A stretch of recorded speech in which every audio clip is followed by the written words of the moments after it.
Hi, we are phrasal verbs team. Jocelyn Manriquez, Raúl Puente, and Connie Ruiz, and we're going to teach you what are phrasal verbs and how to use them. We know that they are kind of intimidating because they are too long sometimes, and the meaning is not that easy to understand, but we assure you they'll help you improve your English and make you sound like a native speaker. So let's move on and So, what is a phrasal verb? Well, um, phrasal verbs are phrases that indicate actions. They are used in spoken English and informal conversations rather than formal texts. These verbs consist of a basic verb and another word or words. The two or three words that compose a phrasal verb form a short phrase. It has a different meaning from the original verb, but it still works as a verb. Next, please. Okay. What? How are phrasal verbs composed? It's easy. The phrasal verbs are composed of a basic verb and another word or words, which are a verb plus an adverb, a verb plus a preposition, and a verb, an adverb, and a preposition. Like in the word look. The word look by itself means to see or to pay attention to something. If you add up the adverb up and look up means to investigate or search for information. If you add after, it's look after, it means to take care of, like to take care of a puppy. And if you add a verb and a preposition like look forward to, it means to anticipate with excitement.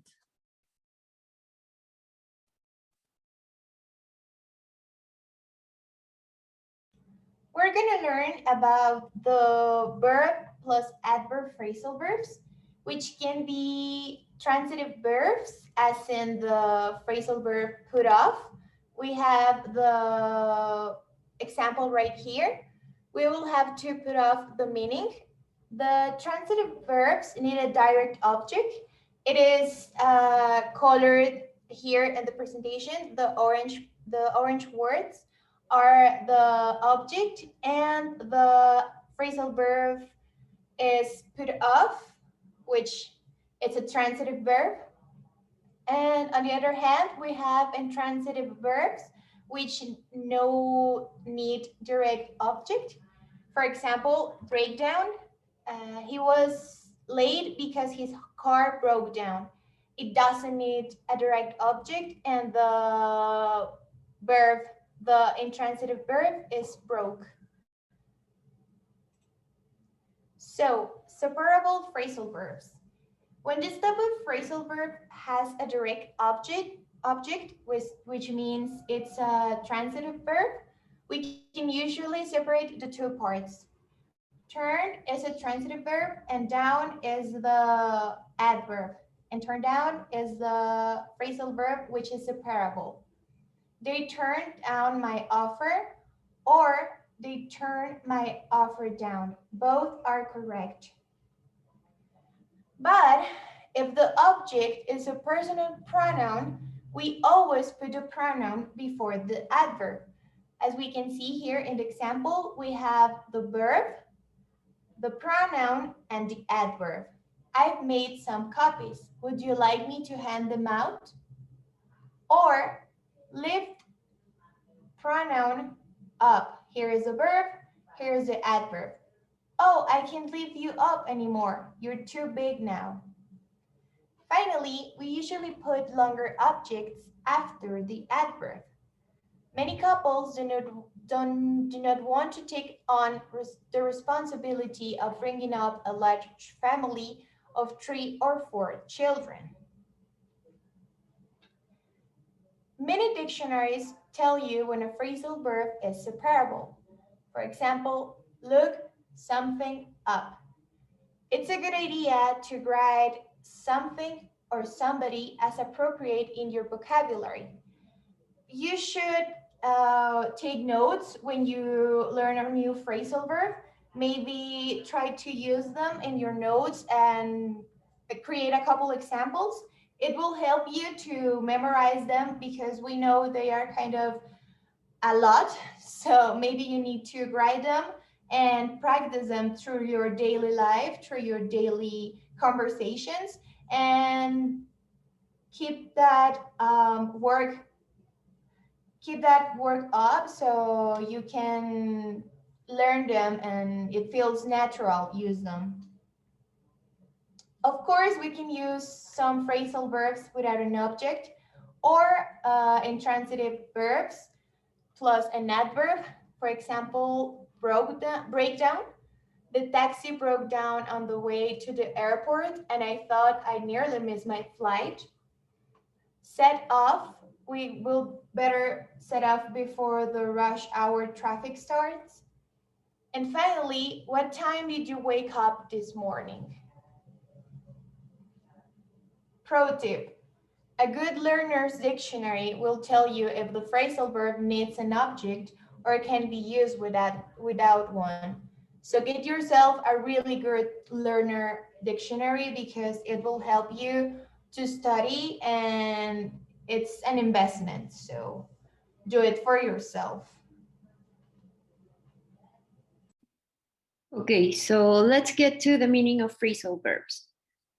There are phrasal verbs, there are literal and idiomatic meaning that has literal and idiomatic meaning. The literal meaning, as the name says, is phrasal verbs that have an obvious meaning. And you can guess from the two parts what the words mean by themselves. Like here, when it says, she stood at the window and looked out at the garden. And the professor held up the picture so everyone could see it. If you understand these words individually, you could get the phrasal verb easily. And then it's the idiomatic meaning. These phrasal verbs are less obvious or impossible, maybe, in some cases, to guess from the individual words. Like here's an example. It says, can you put me up for tonight? So the phrasal verb that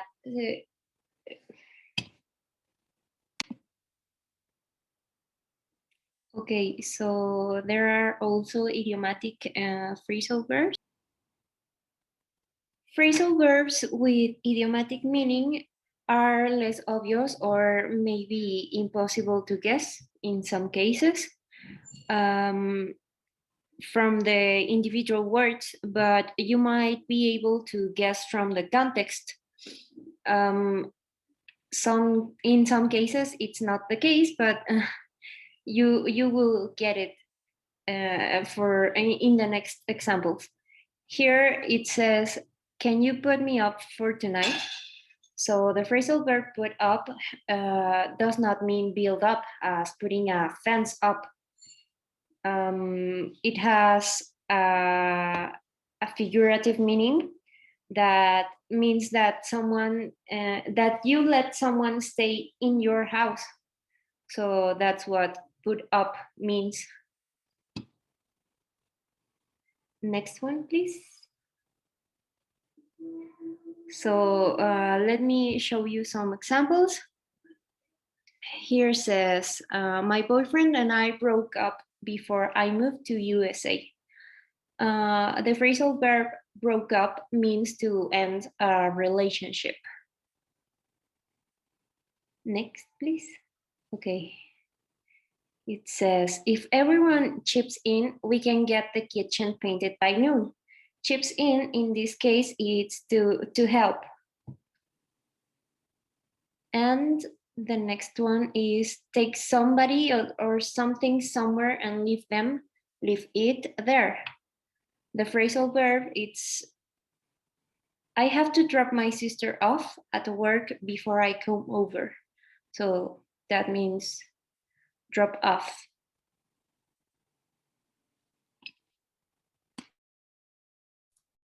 So the next one means to die.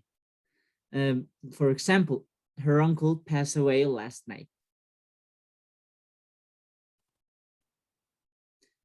Shop around. This one means to compare prices. Like, for example, I want to shop around a little before I decide to buy these boots. So we're gonna check the exercises for you to complete. Um,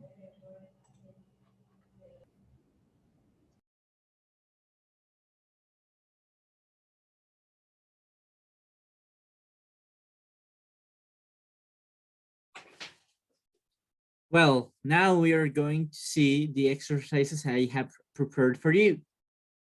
Well, number 1, choose the correct answer. Well, this one is an easy one. You have 4 options of phrasal verbs. You need to choose one. The one that fits the best for the sentence. For example, number 1, make a wish before you, 4 options, the candles. It could be blow out, blow down, blow up, blow off. All of these have different meanings, and the correct one is blow out, which means to put out the fire of the candles. Okay. Exercise number 2, please. Thank you very much. Well, this one, you need to match a phrasal verb to the meaning that's written. For example, number 6 says, it means to remove or do not wear. The phrasal verb here is take off, as in the sentence, take off your shoes, or take your jacket off. Okay, number 3, fill the blanks with the phrasal verb that fits best to maintain the meaning of the sentence. Well, here you have a meaning in the parentheses. You need to find the phrasal verb that fits that description and makes the sentence keep that meaning. As in, me and my girlfriend are going to stop being boyfriend and girlfriend. And the phrasal verb that fits better here is we are going to break up.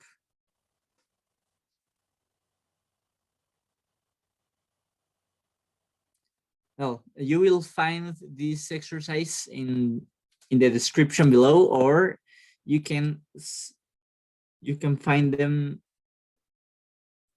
in the notes in the comments. And you will be required to answer these in the comments below. Thank you very much for your time. Let us know if you have any other question about the phrasal verbs. And bear in mind, this information is really important for you because phrasal verbs are amazing tools to improve your English, and they'll help you to sound more like a native speaker. So remember, those are just verbs. They have a different construction.